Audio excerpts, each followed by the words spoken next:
This is the BAMA Podcast with Marty Solomon. I'm his co-host, Brent Billings. Today we are joined by Elle Grover Fricks to discuss how to navigate the dangers of Presentism and Primitivism as we start a series on the forgotten women of the Bible.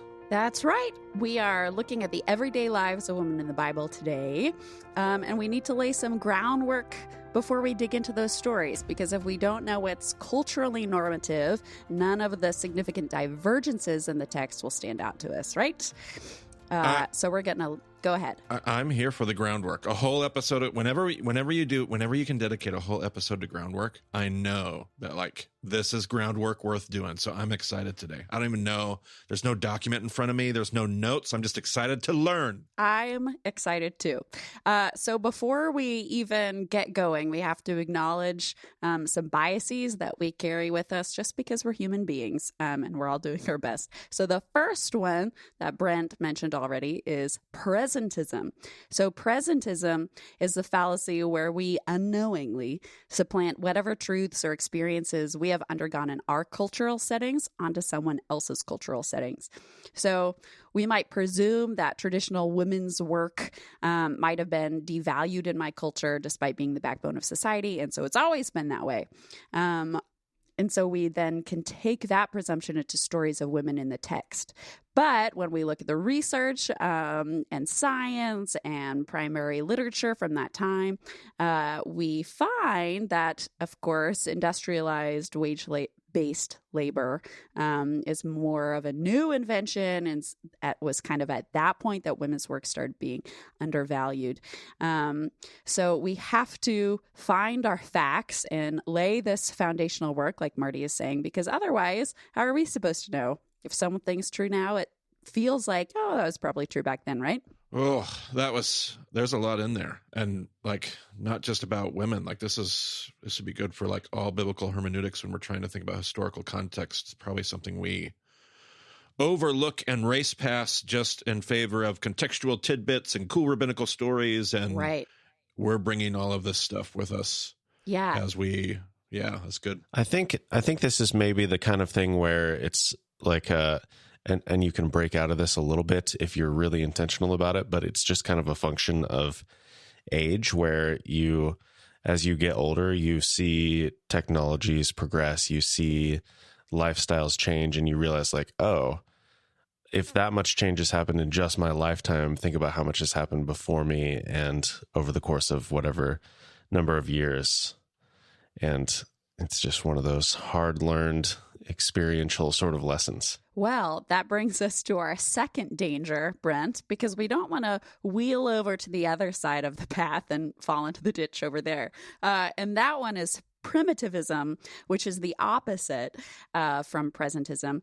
Primitivism is where you presume I live in the height of civilization now. It's been a long time since that dusty old scroll was written. And back then, I'm sure things were absolutely bonkers, deeply uncivilized. Everything's changed. And back then, everything was very primitive, thus primitivism. So this can come out as a positive bias, like if you have people who are like, back then, men knew how to be men, or whatever, or a negative bias of back then, violence was just a regular part of life and it wasn't that big of a deal, or whatever.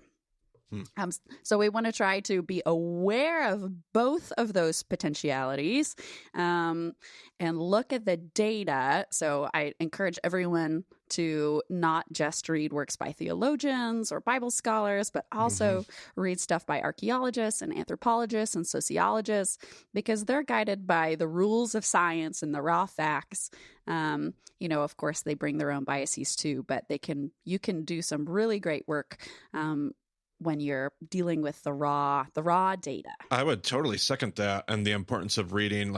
Even right now, a good friend sent a couple books, Sapiens and Homo Do by Yuval Harari, and been reading those. They're not going to make my recommended books list, but just listening to somebody discuss something from a world I'm not typically occupying, even when it comes to world history, the development of humankind, that's just super healthy to open my mind and recognize I start to tell I think Foreman talks about the lullaby effect.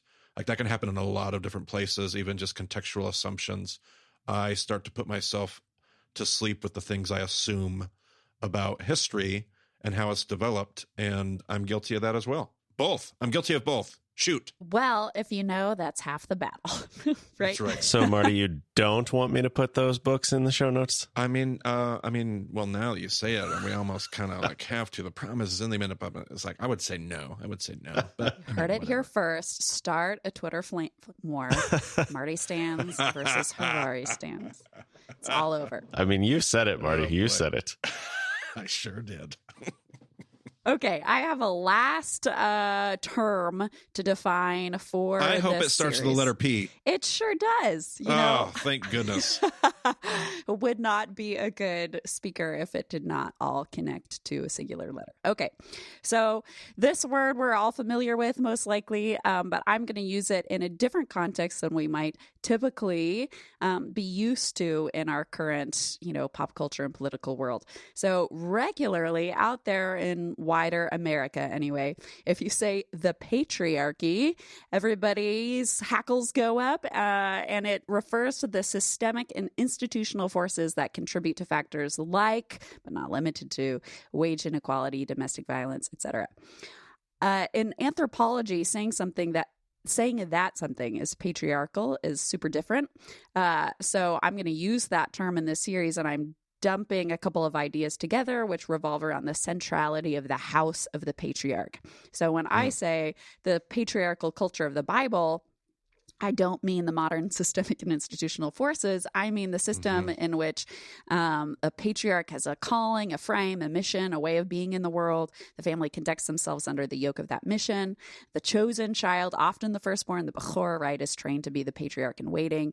Women leave their original house and marry into that new family and live in the insula. So I'm referring to that whole system whenever I say patriarchal. So just want to be clear on what I'm talking about in the context of anthropology in the Bible. Super helpful. Again, because I can't imagine how many times back in our study of the First Testament, session 1, session 2, I would refer to patriarchy, and I knew that there was like a whole load of dissonance with what I was attempting to articulate and refer to and say, and what everybody else could potentially hear. And that just articulated it super well. Great. Put the sound back then. Save yourself some emails. So if I could, yeah, absolutely. So if I could review, we have to be aware of presentism, which is bringing my current experience back into the scriptures. We have to avoid primitivism, which is assuming that their experience was so far devolved from mine, so barbaric, so primitive. Right. And then we have to be aware of what we're referring to and define terms when we talk about patriarchy in a historical context. Correct. You got it. Ding, ding, ding. Gold star. Splendid. Okay. Anything you got, Brent? Confusion, questions, comments, points? Well, one other thing I was thinking about was just like the technology aspect, and like even being aware, like, oh, it's only more recently that we've had the sorts of technologies to make clothing in the way that we do, but then not actually like turning that around and thinking about the implications of like, oh, so to have a shirt 2,000 years ago was actually a huge deal because we didn't have that technology and because that had to be made by hand, and just the time difference and the life given to that product versus now where you can just go pick up, a package of 10 shirts if you want. And it was moments of somebody's life just pulling that off of a machine and shoving it into a bag. So, even understanding the technology differences and technology advances that we have, and like we've talked so many times about, like, we don't know how they accomplished this. We don't know how they built this. We don't know how they moved this, whatever. Like we've talked about that kind of stuff all the time. And so, yeah, It's easy, Brent. The aliens built the pyramids. Yeah, Let's sure. accept that. Well, yeah. Questions answered. So it's like, well, we know they didn't have cranes. So how do they do it? And it's like, well, human power of some kind. And we don't know exactly what the method was, but we know that there was so much greater human cost to all of the things that they did. So just realizing like, oh, to have a shirt at all meant that somebody spent, I mean, I don't even know how long it would take. Days?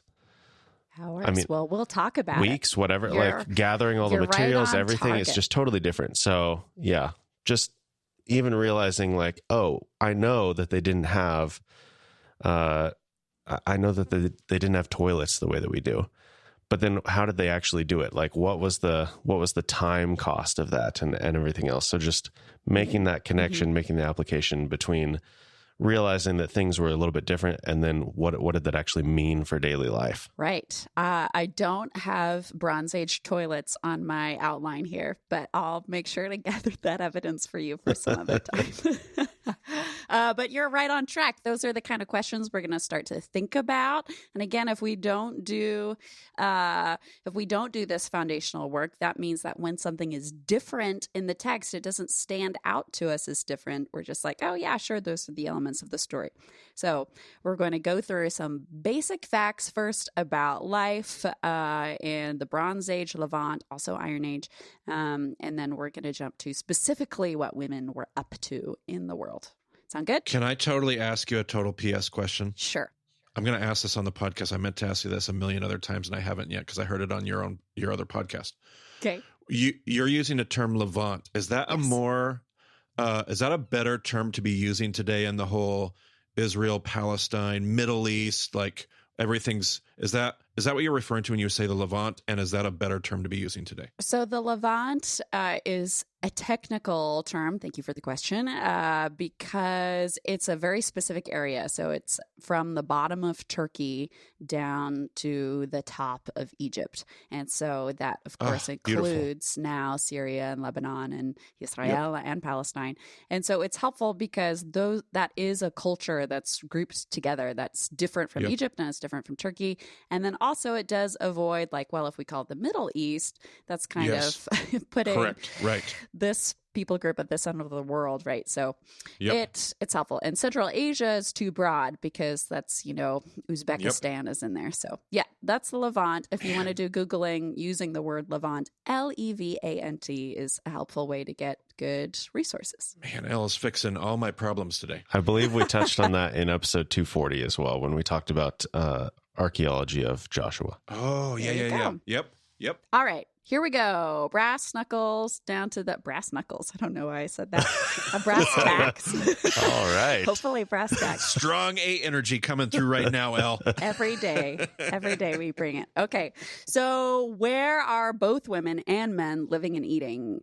First off, a lot of them are in cities. Megiddo, Hatzor, Getzer. Those cities have an average population like 1,700 folks in those spaces. They've got villages that surround the city. Sometimes those are called daughters in the text.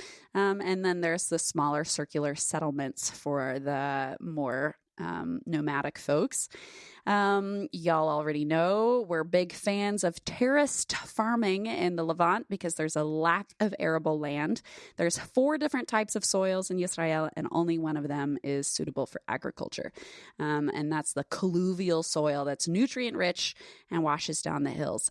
So question, applying this data fact that we just learned to the story, how do you think this might affect our view of the conquest, gentlemen? I'm stuck on colluvial soil, so I can't remember how big the conversation was. Yeah, I was like, four soils. Okay. I feel like I've heard this before. Okay. You lost us both in the soil. We have no idea. Lost you in the soil. All right. Well, I'll just tell you that is okay. That's why I'm here.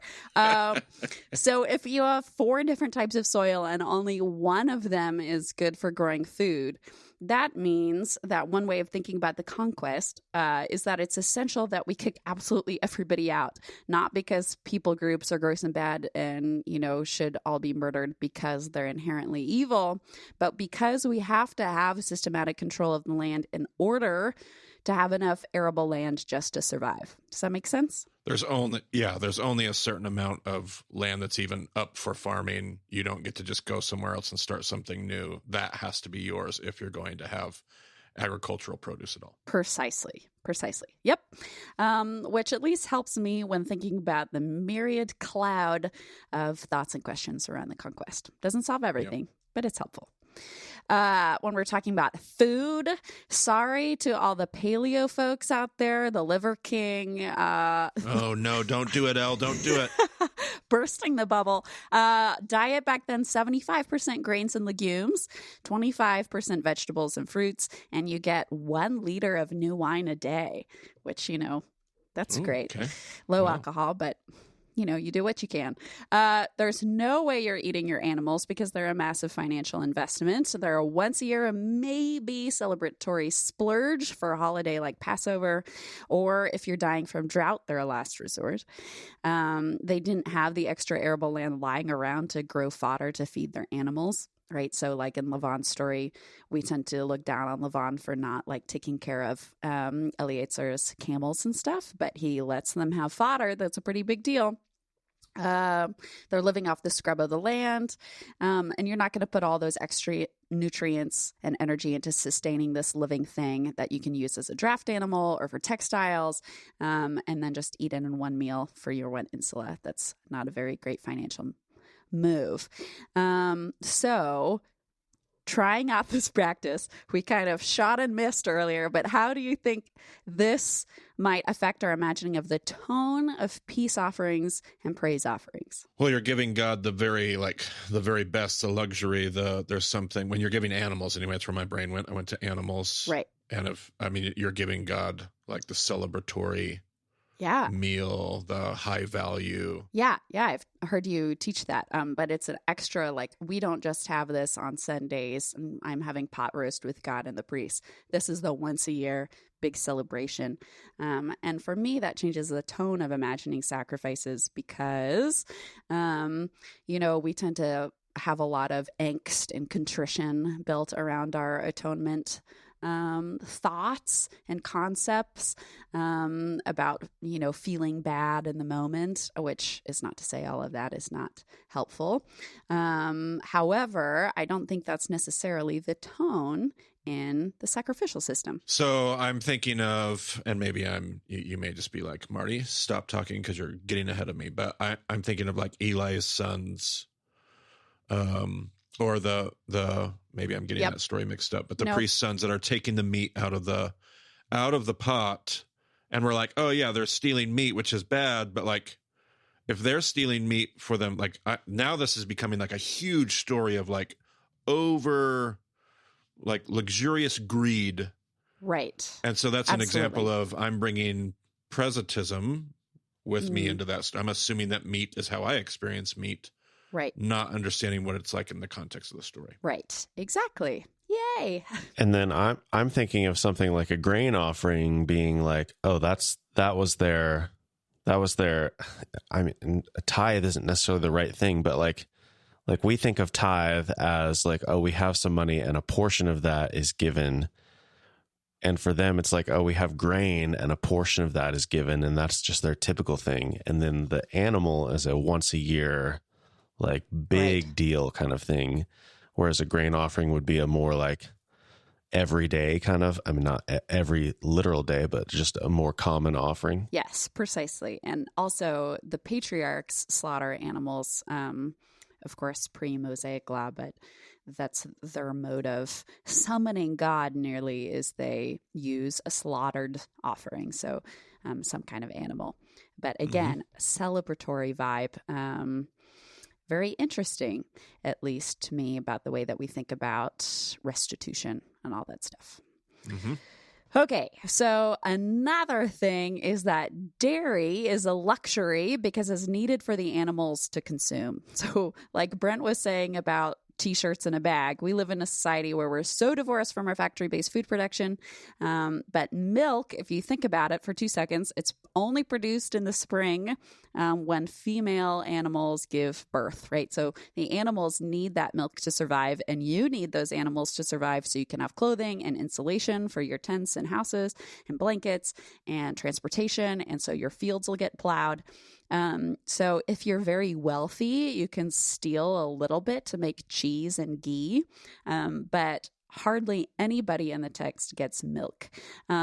So what story or is affected by or might be turned a little bit in the light by that new framework? A land flowing with milk and honey sounds like a totally different kind of place to live. It's like every day is Sunday in the land of milk and honey.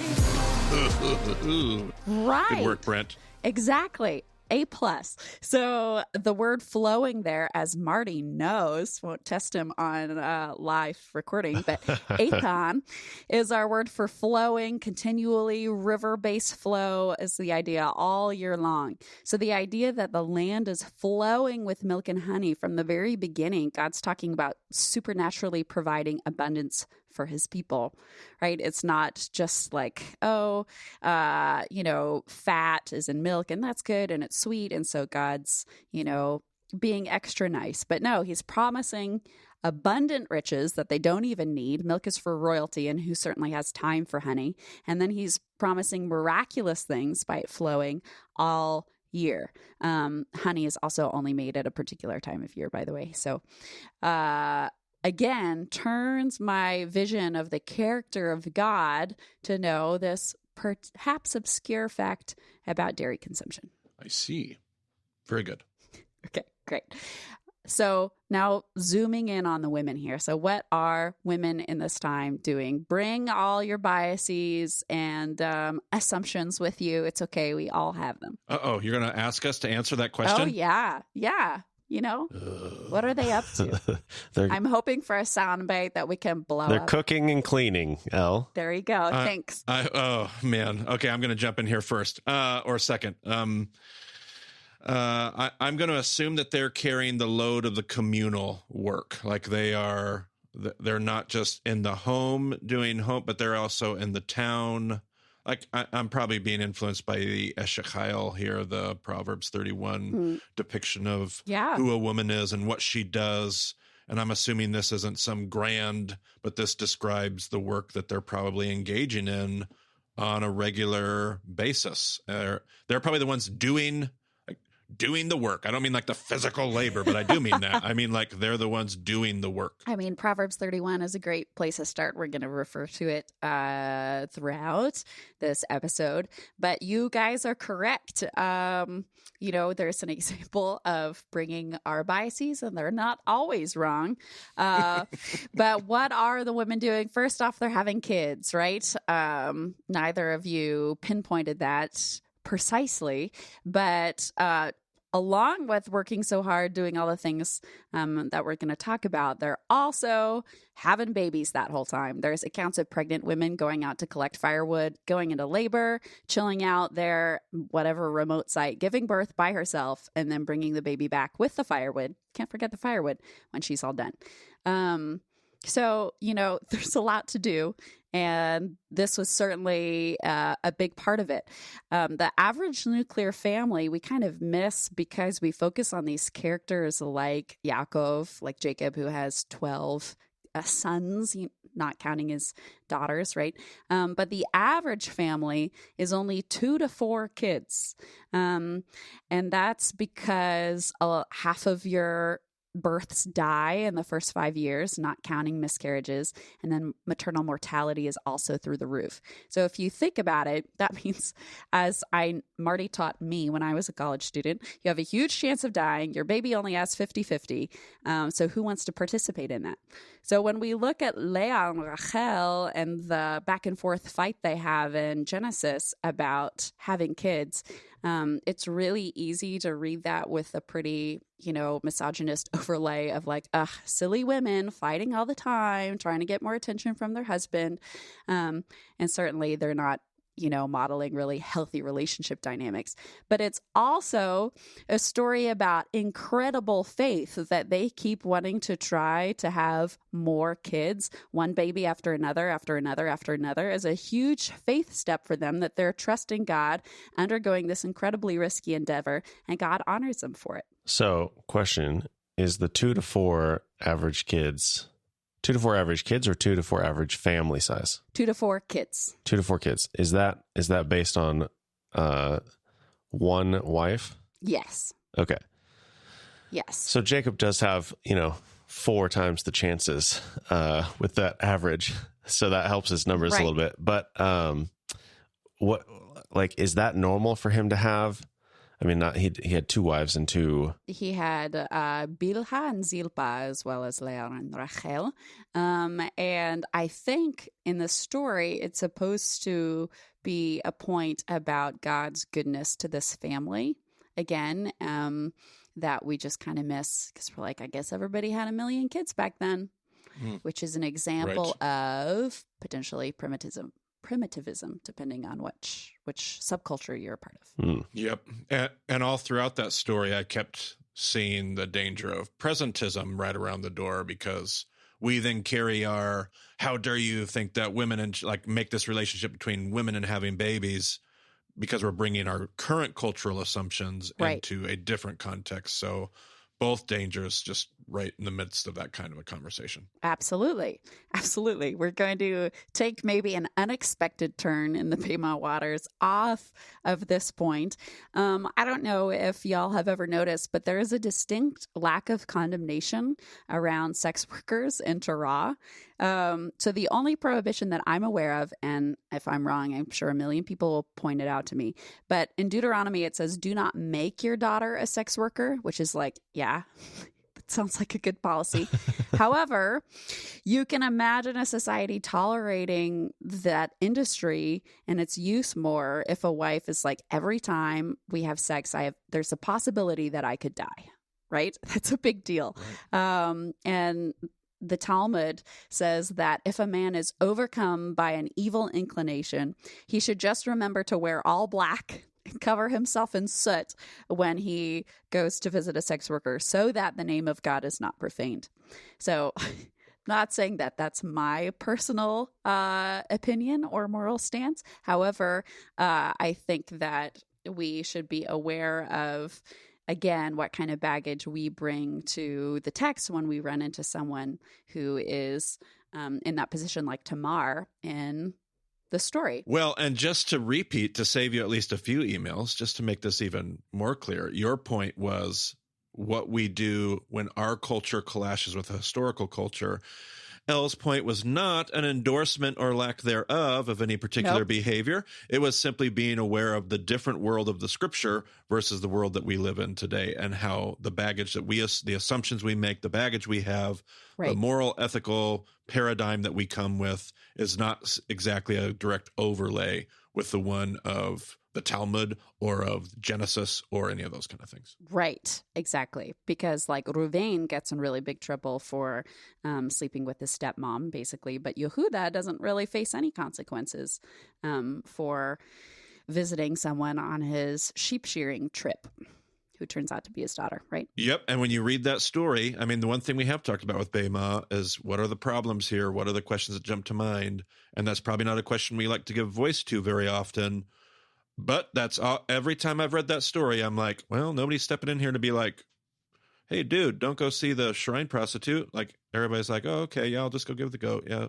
Yeah. So that's absolutely there. As I read that story, there's no way that question is not front of my mind as I read that story. So I think that's very helpful. Well, and I think most people have always been bothered by like Sarah offering Hagar to Abraham. It's like, what are you doing? Like, that's crazy. But I mean, maybe, and like we talk about that story so much. Like, I think we realize to some extent what's going on there, but maybe that's more normal than we give it credit for. Right. I think it presents a high view of Dinah that her brothers are like, say, you can't make our sister a sex worker, right?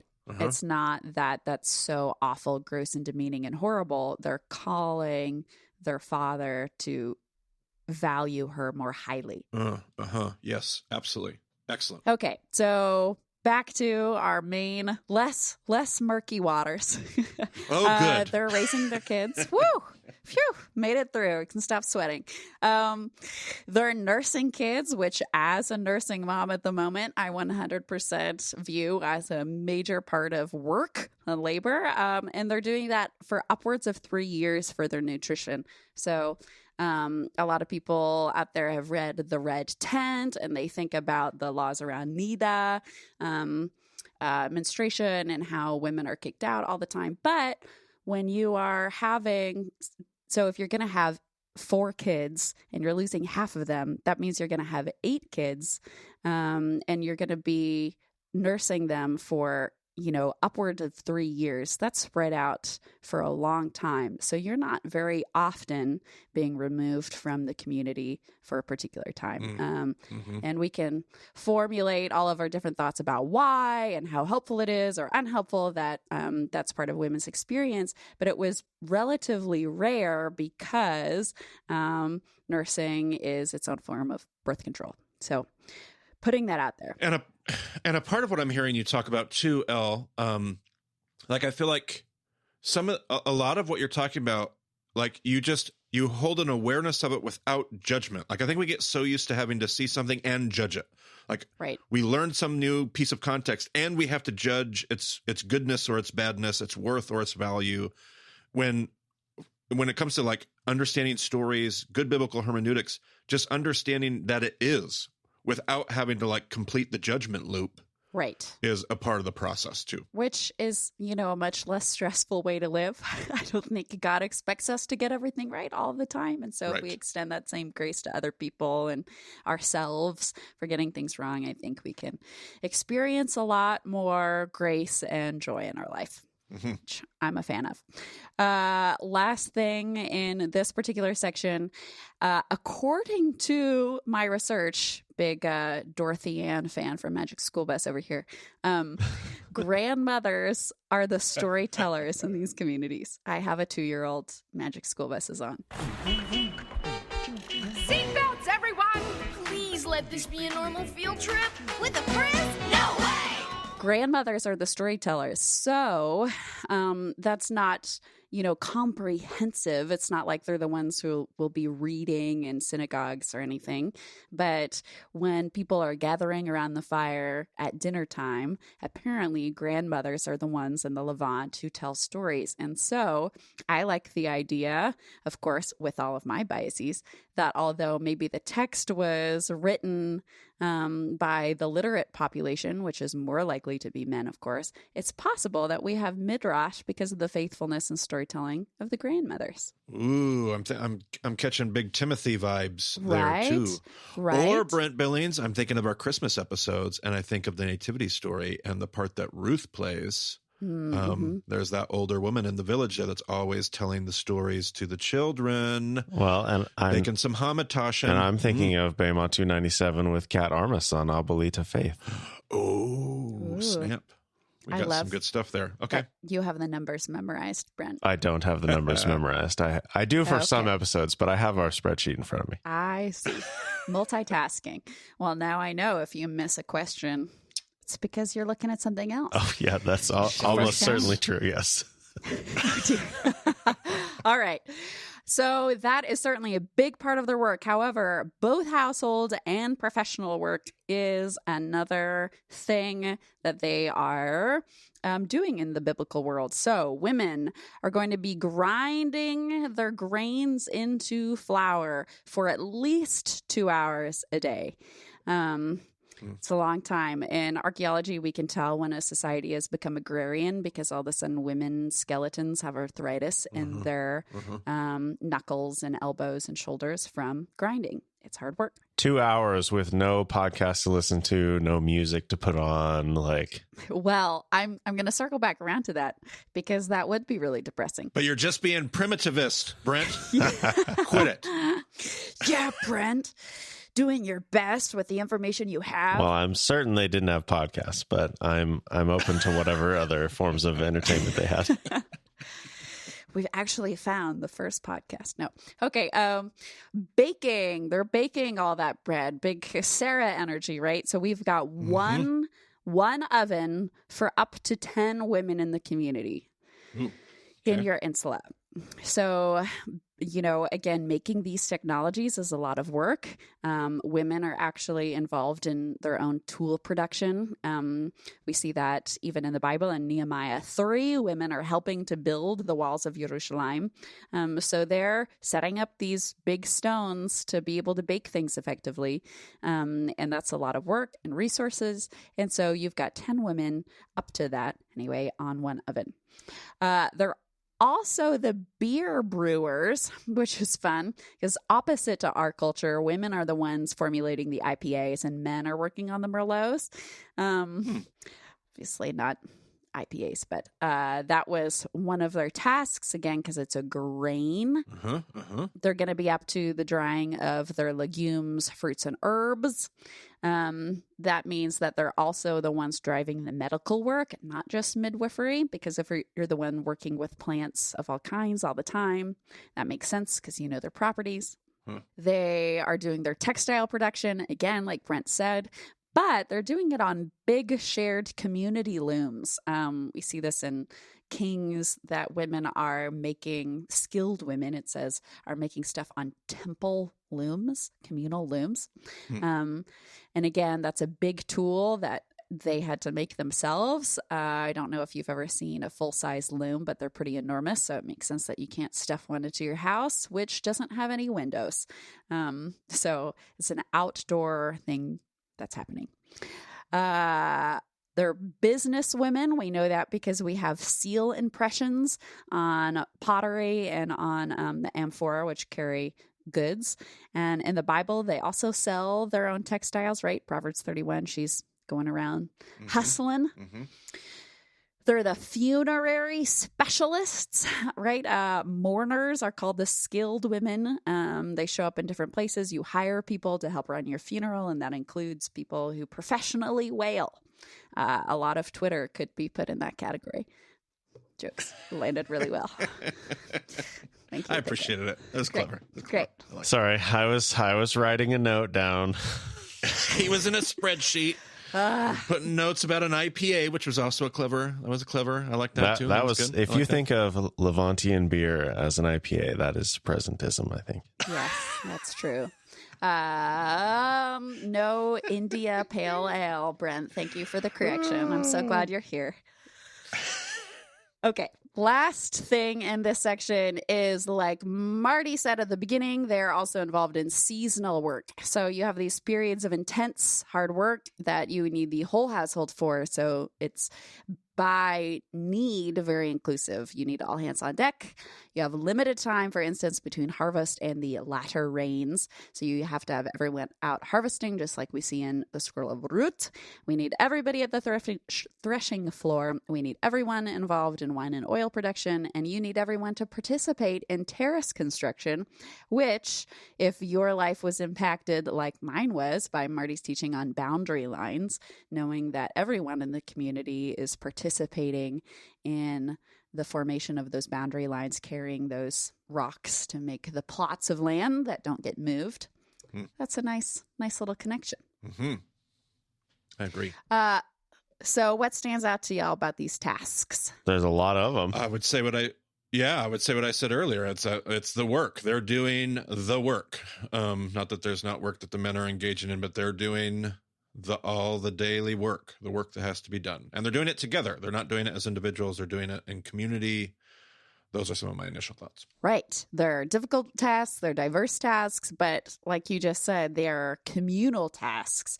I know a lot of women in my circles for the past 10 years, a lot of women who are at home struggle busing on their own, not because it's bad to be at home, but because the aloneness of home is hard. Finding women's groups that you can go to once a week to try to get in touch with other people who are choosing to stay at home. But here, women found all of these spaces, all of these different tasks. Anytime they're baking, they're together. Anytime they're breaking down their grains, they're also doing that together. They brewed their beer together. They're doing their loom time together. And that's between patriarchal houses. It's not just, hanging out with the other women in your extended family. It's these different communities, different women coming together and having social time basically all day, which certainly helps with child rearing and the ability to get all this stuff done when you have toddlers running around. Amen. A different model that might be helpful for our time as well. The last thing I want to highlight for this episode is that all of that communal activity and the fact that they leave their father's house and come into the new patriarchal household means, drum roll, that they are the natural sociopolitical experts when it comes to negotiating difficulties between these different great houses. So next week, we're going to look at all the ways that shows up in the text, which we might not be familiar with unless we know our text really well, or different stories might pop to mind. But if you are coming from somebody else's house, i.e. communal house, right? The house of Esau, for instance, and you're leaving that house and coming to be with the house of Jacob. And then as part of your daily tasks, you're spending time with the women from the other great houses that are in your region as you bake bread and everything. You know what's going on in those houses. You know how the marriages are. You know how the kids are. You know all of this stuff. And so these men who don't spend as much time because they're out like Yehuda by themselves, shaving their sheep down. They're out delivering the animals in the spring. They're out sowing and plowing. Those are more small group activities than these big group activities. And it's certainly not with other houses because, again, they're on their own terrace. They're on their own plot of land. And so we'll see these women next week who utilize this particular resource of knowledge and skill and negotiation in order to help the well-being of their whole house. So I'm excited. Makes sense. And from what I've learned about Jewish tradition, it happens just so much throughout the text, especially of the First Testament. Like there's a story of the Exodus full of women that always seem to be present in the story, making the difference. Like, and when you describe women the way you have, Elle, with this communal network, engaging in all the work together every day, having those relationships, having the information, their version of the social media world, like it makes sense that they would be the ones that would actually have more street wisdom, if that's the right. Yeah, like absolutely. That makes all the sense. Yeah. Shifra and Pua, the midwives going before Pharaoh, know from talking to servants in the house of Pharaoh. Yes. What really makes him mad? What's an annoying thing that, ticks him off and makes him not listen to you anymore? Yep. What's his favorite XYZ? So, they're equipped with all of that information, and there is little stories throughout the text that highlight that. Love it. So, TLDR, women are doing a lot of stuff. It's really hard. Their work is not devalued, and they're a critical part of the social flourishing of their families and the households and the whole society in the land. Beautiful. Well said. Any concluding comments, Mr. Spreadsheet Scroller? No, I don't think so. That sounds like a pretty good start for the series, for the anthology. Anthology. That's right. That was your word, I've been told. It was back in the Tohu Vavohu episode. Yes. Okay. Well, that does it for this week. Elle, how can people get a hold of you if they want to chat about some of these ideas or point out things that they noticed, like based on, or even check there, like, hey, did I understand you correctly? Like, does this story illustrate this idea? What's the best way to get a hold of you? Yeah, all of those questions are great and fine. I appreciate any opportunity to clarify what I was saying. I had somebody ask me recently, I'm a stay-at-home mom, and I think that's great. Yeah, 100%. Me too. I work from home. And I had somebody else ask me whether I thought that all marriage was was invalid biblically? And the answer to that is also no. So I am thankful for the emails I get. I am not reticent, and I apologize if anything I said isn't clear. But you can find me at ellegroverfricks@gmail.com, which is different than our textin' us email address, which is textinus@gmail.com, in case you're crossing lines there of which inbox to go to. Those are the correct ones. Crossing the streams. I like it.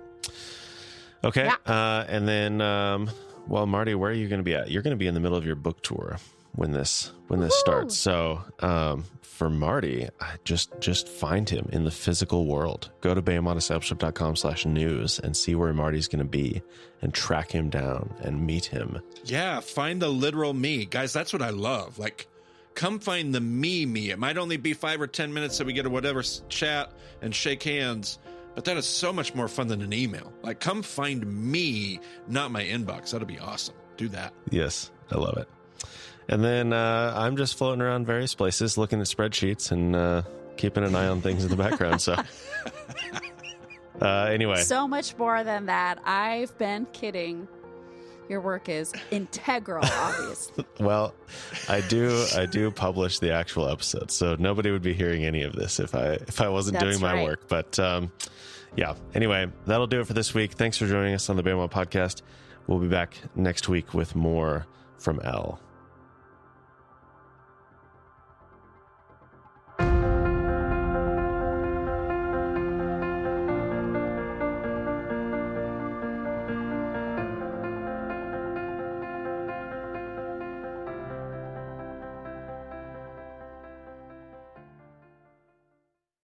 Your work is as integral as the work of a woman in the Levant, Brent.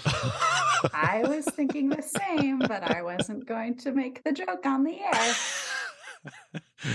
I didn't until we were all done. I hope you guys are still recording. I waited. If you are still recording, I'm putting that at the end. Well, I'm stopping my recording now. I just found a ladybug on my pop filter, so one moment.